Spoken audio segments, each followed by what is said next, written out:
Ethan had been traveling through the galaxy for almost 6 months as part of a small exploration crew, searching for new worlds and new opportunities for trade. When their ship landed on a distant green planet full of tall silver trees and glowing rivers that shimmered even under the pale light of its 2 moons. He had never seen a place like this before, so calm and untouched by conflict. The kind of world where every sound of the wind felt alive and every breath of air was softer than the last. His team had been tasked with gathering resources and trying to form alliances with the native people, a race known as the Lyrians, but Ethan had not expected to be the first one to meet them. It happened when he wandered a bit further away from the landing site while scanning for mineral deposits. He heard a soft voice calling from behind the trees, and when he turned, he saw her. She was unlike anyone he had ever seen, tall and slender, with pale golden skin that almost glowed in the dim light, and long silver hair that floated gently with the breeze. Her large bright eyes studied him carefully, not with fear but with curiosity. Ethan froze, unsure how to greet her, but she stepped forward slowly as if she had been waiting for him. She carried in her hands a small object wrapped in soft woven leaves and held it as though it was something precious. When she reached him, she raised the object up with both hands and spoke in her melodic voice, words that his translator slowly turned into English. She said it was a token of gratitude for the kindness his people had shown by coming in peace, and she wanted him to have it. Ethan hesitated for a moment, looking at the gift. It was a pendant, a crystal shaped like a teardrop, glowing faintly, with a soft blue light from within, as though it contained a tiny star. He did not understand why she was giving it to him, because he had done nothing yet to deserve it. But her gentle eyes waited patiently, and he remembered the rules of first contact. One never refused a gift from a new culture, because it could be seen as disrespectful. So he smiled a little and accepted the pendant, sliding the cool crystal into the palm of his hand. The alien girl's expression changed immediately. Her eyes softened and she looked at him with a depth of emotion he could not name, almost like relief mixed with devotion. She touched his hand lightly, as if sealing the exchange, and then stepped back, lowering her head in a way that seemed formal. Ethan felt awkward and confused, but also curious about the pendant. The crystal was warm now, as though it recognized him. He slipped the simple cord around his neck and felt its weight settle against his chest.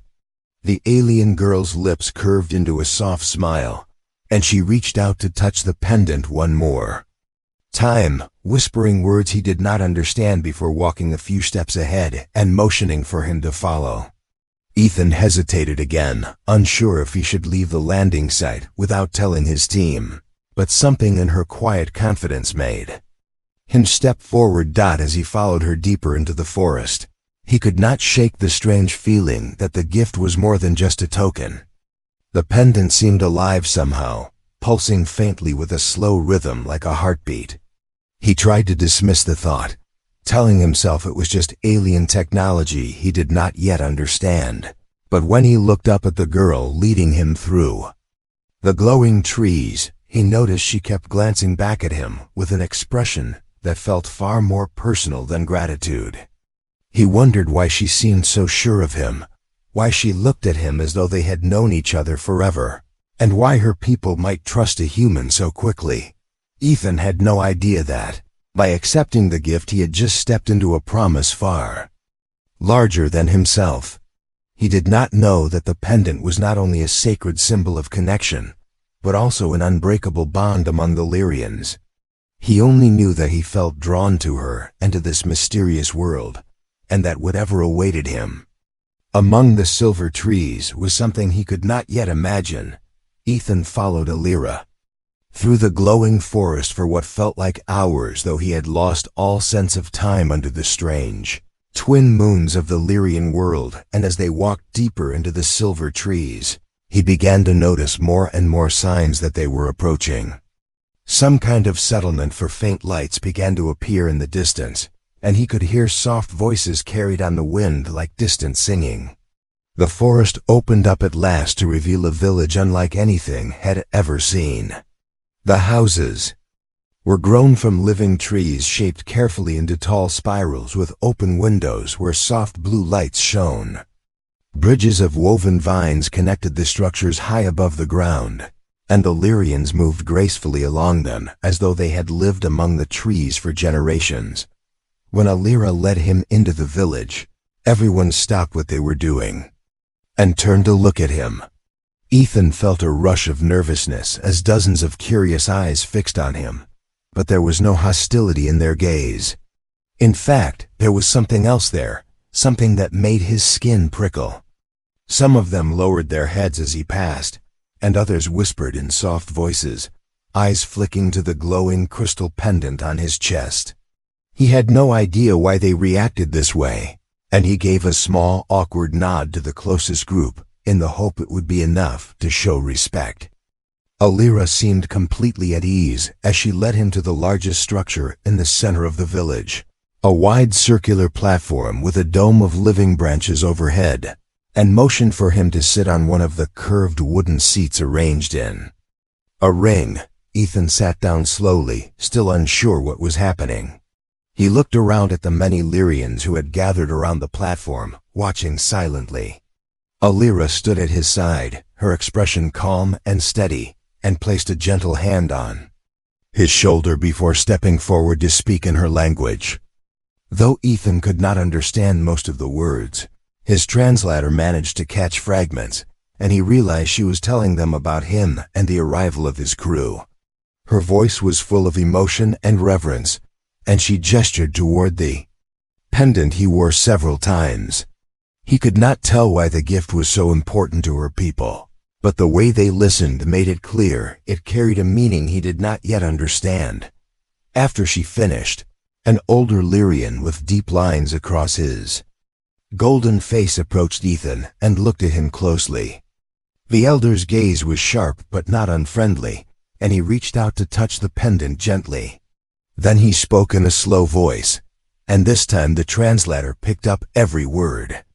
"Do you understand the promise you carry?" the elder asked. Ethan blinked in confusion and shook his head slightly. "I'm sorry," he said. "I don't know what you mean." "It was a gift, wasn't it?" The elder looked at him for a long moment and said nothing more, only giving a small nod before stepping back. Ethan's confusion grew, but he decided not to press the issue for now. Instead, he tried to focus on helping the Lyrians in whatever way he could, because Alira soon explained through gestures and simple words that their world was facing a serious problem. Strange tremors had been shaking the land for weeks, and one of their energy wells deep underground was becoming unstable. Ethan, as a human with knowledge of engineering, might be able to help them stabilize it. He agreed immediately, glad to have something useful to do, and followed Alira and several others to the site the next day. The energy well was a massive glowing fissure in the ground that pulsed with light like a living thing. Ethan examined it carefully and realized it was leaking a form of energy that could destroy the village if left unchecked. He began working with the tools from his pack, improvising ways to redirect the flow of power, while Alira stayed by his side every step of the way. She seemed deeply concerned for his safety, often touching his arm or brushing dirt from his face as if to reassure herself that he was unharmed. Ethan felt a growing warmth in her presence and found himself watching her when he thought she would not notice. Her kindness and determination struck him deeply, and he started to wonder if the connection he felt was more than just friendship. As the days passed, Ethan became part of the village. The Lyrians no longer stared at him with curiosity, but instead greeted him with gentle nods and quiet respect. They treated him as if he belonged among them, though he could not understand why. He noticed that Alira often looked at the pendant on his chest and then at him with a soft expression that made his heart race. When he asked her about it one evening, she simply smiled and placed her hand over his, guiding it to the glowing crystal, but she said nothing. One night, While resting near the energy well after a long day of work, Ethan noticed the pendant glowing brighter than ever before. He could feel a faint pulse coming from it, almost like a heartbeat, and it seemed to sync with his own. The sensation was strange but comforting, and he closed his hand over it, wondering again about the elder's words. What promise was he carrying? Why did it feel as though the pendant was somehow alive and connected to him in a way he could not explain? When he returned to the village that night, the same elder who had questioned him earlier approached once more. The old Lyrian stood close and studied him quietly before saying, "Be certain you are ready for what you have accepted. It is not a small thing, human." Ethan wanted to ask more, but the elder simply walked away, leaving him with even more questions. He turned to find Alira waiting for him, her golden eyes warm and trusting, and for a moment all his confusion faded as he felt a strange peace settle over him. Yet deep inside he knew something important was happening, something he did not fully understand, and he could not shake the feeling that the gift he had so casually accepted was far more than a token of gratitude. Ethan woke up the next morning to the soft light filtering through the canopy of silver trees and the sound of gentle voices outside his small shelter, which the Lyrians had built for him during his stay in the village, and for a brief moment he almost forgot that he was on an alien world so far from home, because everything felt strangely familiar and calm. But then his eyes drifted to the glowing crystal pendant resting against his chest, and a wave of questions returned. He could still hear the elder's words from the night before echoing in his mind, and the way Alira had looked at him when he returned to the village, as though she was seeing something deeper than what he could understand, made him restless.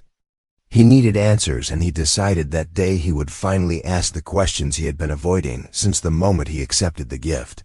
He found Alira near the central platform where the Lyrians gathered each morning, and she smiled at him with that same soft expression that always made him feel both comfortable and unsettled.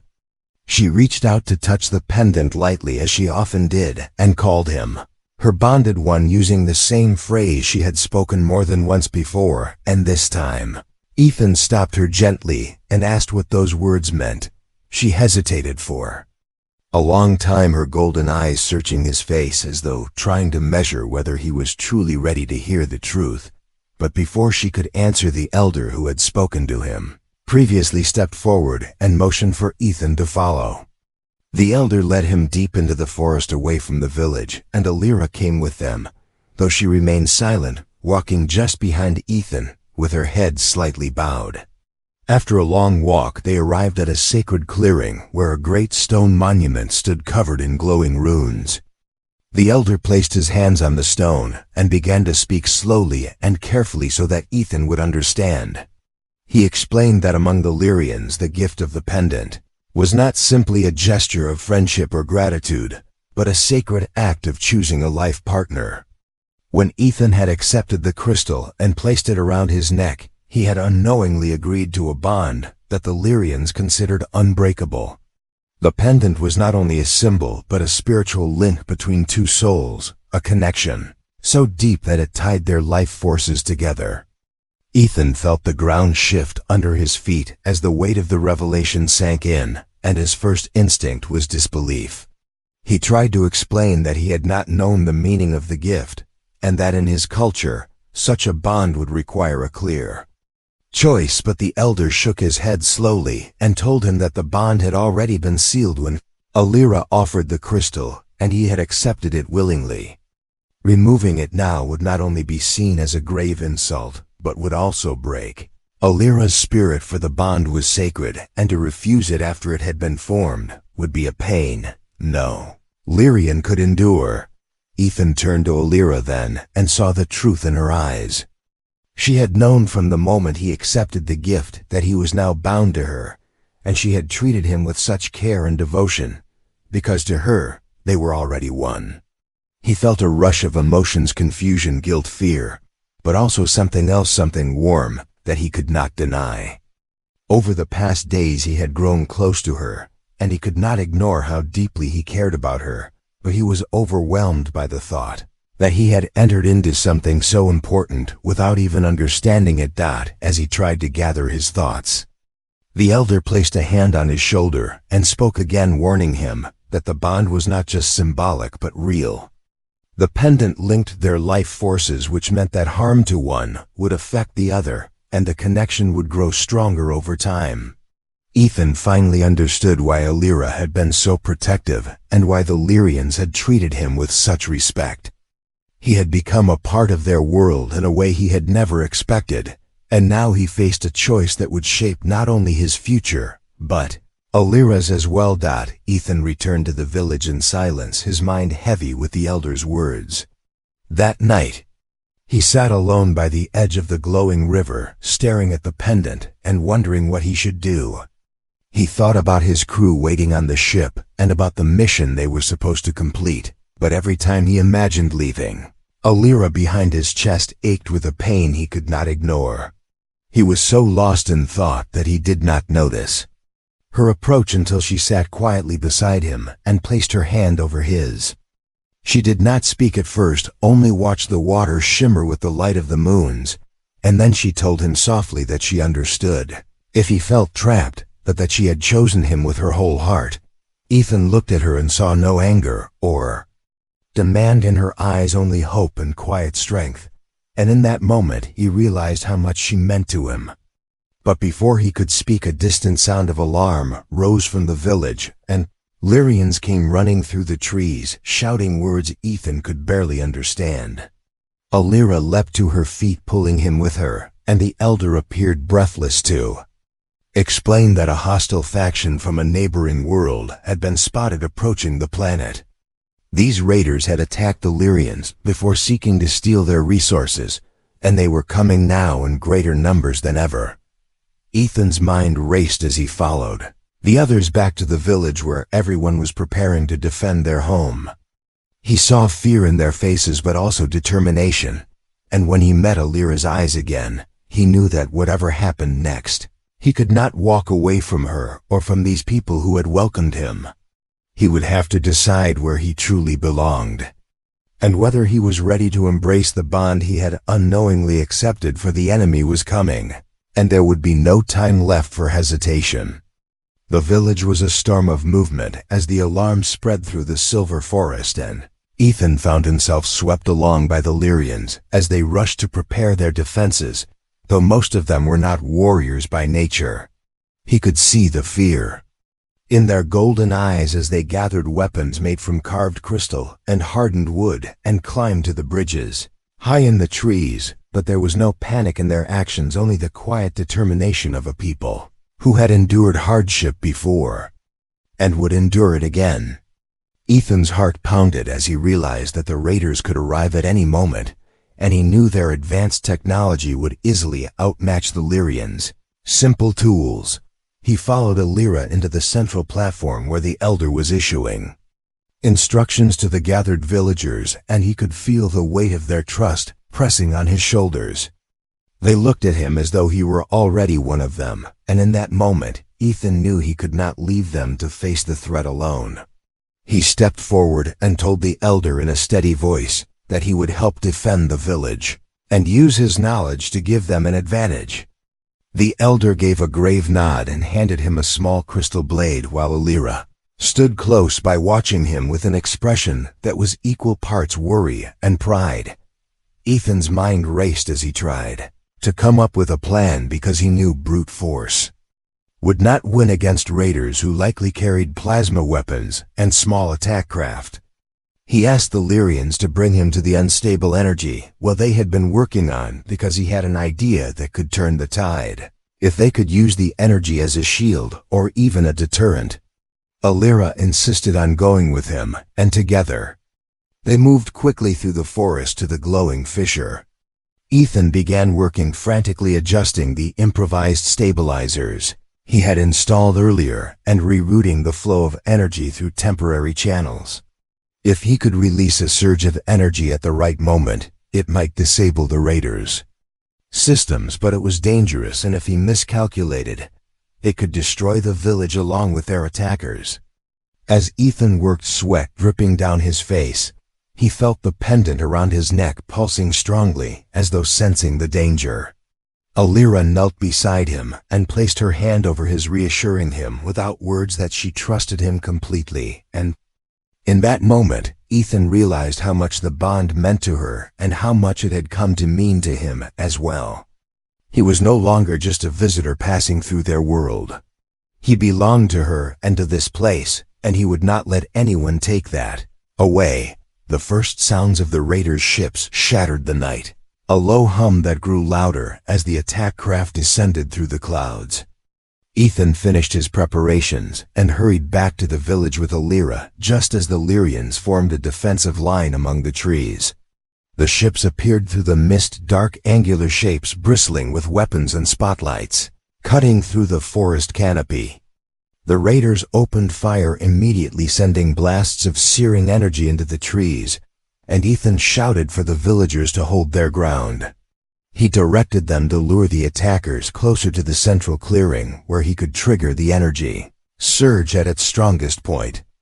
The battle erupted in chaos as the raiders landed and charged forward, their armored figures towering over the lightly armed Lyrians. Ethan fought alongside Alira, using the crystal blade to defend themselves while guiding the villagers into position. He had never fought like this before, but the bond with Alira seemed to sharpen his senses, and he found himself moving with a focus and speed he did not know he possessed. Every time he faltered, Alira was there, covering his back, and together they managed to push forward step by step. When the raiders reached the center of the village, Ethan knew it was time. He sprinted toward the energy well's control point, dodging enemy fire as the pendant throbbed painfully against his chest as though urging him on. He reached the mechanism and slammed his hand down on the release trigger, sending a wave of raw power through the ground. A blinding flash of light erupted from the fissure, and a shockwave rippled outward, knocking the raiders off their feet and disabling their ships. The Lyrians shielded their eyes from the blast, but they remained unharmed thanks to the stabilizers Ethan had installed. For a moment there was only silence, broken by the crackle of damaged machinery, and then the Lyrians raised their voices in a cry of victory as the raiders retreated, dragging their wounded back to their crippled craft.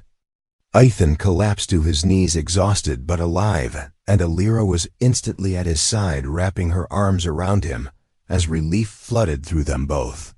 He could feel the warmth of the bond stronger than ever, and when he looked into her eyes he knew there was no going back to the life he had before. The elder approached them and placed a hand on Ethan's shoulder, his voice solemn as he told him that the Lyrians would remember his bravery for generations. Ethan tried to protest that he had only done what was necessary, but the elder shook his head and said quietly that he had truly embraced the bond, now not just with Alira but with all of their people. Ethan felt the truth of those words as he stood there among the glowing trees and the faces of those he had fought to protect. But even as the villagers celebrated their survival, Ethan could not ignore the ache in his chest, from the strain of the bond and the injury he had taken during the battle. He knew his decision to stay and fight had changed everything, and that the final step would be the hardest. He would have to choose openly and without hesitation whether to accept the bond, not just as a consequence of a mistake, but as the foundation of his life and future. As Alira held his hand and looked up at him with hope shining in her golden eyes, Ethan felt that the choice was already made, but he would need the strength to speak it aloud before them all for the bond to be complete. He had no idea what awaited him next, only that he would face it with her, and that he was ready. The night after the battle was filled with soft music and warm light as the Lyrians gathered around the fire central platform to honor those who had fought and those who had fallen in defense of the village. The silver trees shimmered in the glow of countless crystal lanterns, their light reflecting off the rivers that wound through the forest like living veins of the planet itself. Ethan sat quietly near the edge of the gathering, his body still aching from the injuries he had taken during the fight, and his mind heavy with the weight of everything that had happened. He could feel the pulsing warmth of the pendant against his chest, stronger now than ever before. As though it were alive and aware of the choice he had yet to make, Alira sat beside him, her slender fingers lightly holding his hand, and though she did not speak, he could sense her emotions as clearly as if they were his own. That was the nature of the bond he finally understood. It was not just a promise of union, but a merging of hearts and souls. He looked at her and saw the quiet hope in her golden eyes, the trust that had never wavered even when he had been confused and unsure. He thought of all the moments they had shared since he arrived, the kindness she had shown him without expecting anything in return, and how she had stood at his side in the face of danger without hesitation. The elder stepped forward then, his deep voice carrying across the gathering as he spoke of the bravery that had saved their people. He spoke of Ethan by name, calling him not a visitor or an outsider but one of their own, a protector who had risked his life for a people he had only just begun to know. The Lyrians raised their voices in agreement, their soft cries echoing through the trees, and Ethan felt something stir inside him that he had not felt in years, a sense of belonging. When the elder turned to him and asked before all of them if he would accept the bond fully and completely, Ethan knew there could be no more hesitation. He rose slowly, his legs unsteady but his voice clear as he said that he had accepted the pendant without knowing its meaning, but that now he understood and he chose it not out of obligation but because he truly wanted it. He spoke of Alira, of how she had shown him a life filled with trust and love, and how he could not imagine leaving her, or the people who had welcomed him so completely. A quiet murmur swept through the gathering, and then Alira stood as well, her face radiant in the soft light as she stepped close to him. She placed her hands over his, where they rested against the glowing crystal, and whispered words in her language that the translator did not need to speak for him to understand. She was saying that she loved him, that she had chosen him with her whole heart, and Ethan felt his chest tighten with emotion as he whispered the same in return. The elder raised his hands, and a soft light spread from the pendant as the bond between Ethan and Alira was fully sealed. He felt the warmth of it flow through every part of him like sunlight after a long winter, a connection deeper than anything he had ever known. And he knew then that he had not only accepted the bond, but embraced it completely. The Lyrians let out a gentle chorus of voices in celebration, and the forest seemed to join in as the silver trees swayed with the music of the wind. The rest of the night passed in a blur of laughter and shared stories, the Lyrians dancing and singing around the glowing rivers as if the entire world were rejoicing in their survival and in the new union that had been formed. Ethan felt a joy he had never imagined possible, and every time he looked at Alira, he saw that same joy mirrored in her eyes. She stayed close to him, her hand never leaving his, and he could sense her happiness as clearly as his own. When the gathering finally quieted, and the forest grew still under the watchful light of the moons, Ethan and Alira walked together along the soft glowing banks of the river. He told her about his life before he came to this world, about the missions and the endless travel that had left him feeling like a stranger everywhere he went, and she listened with the same gentle patience that had drawn him to her from the very first moment. Then she told him about her people, about how the Lyrians believed that every bond formed by the pendant was guided by the planet's spirit, and that she believed it had led him to her for a reason. Ethan stopped then and turned to face her, his hands gently holding hers as he told her that he believed it too. He said that he had never expected to find a home so far from the stars he once called familiar, but now he knew he had found it in her and in the Lyrians who had welcomed him as one of their own. Alira smiled softly, her eyes shimmering with tears of happiness, and she reached up to touch the pendant on his chest as though it was the most precious thing in the universe. Together they returned to the village, where the soft glow of the crystal lantern still lit the trees, and the air carried the scent of flowers blooming in the night. Ethan felt a peace settle over him that he had never known before, and he understood that this was where he was meant to be. The mission he had once thought so important seemed distant now, replaced by the simple truth of the life he would build with Alira and her people. As they stood beneath the towering silver trees, looking out at the endless stars, Ethan realized that the bond had given him more than love and belonging. It had given him a purpose. He no longer felt like a wanderer drifting from one world to the next. He was part of something greater, a connection that tied him not only to Alira but to the land and the people who had become his family. He wrapped his arm around her shoulders, drawing her close, and whispered that he would never leave her side. Alira leaned against him, her head resting on his shoulder as they watched the stars together.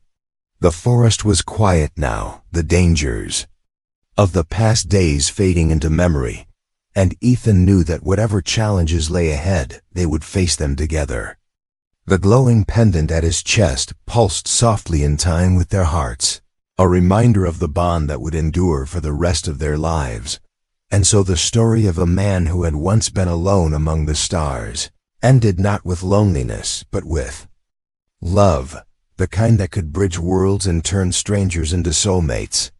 Ethan had taken the alien girl's gift without knowing its meaning, but now he understood completely, and he knew he would never trade it for anything.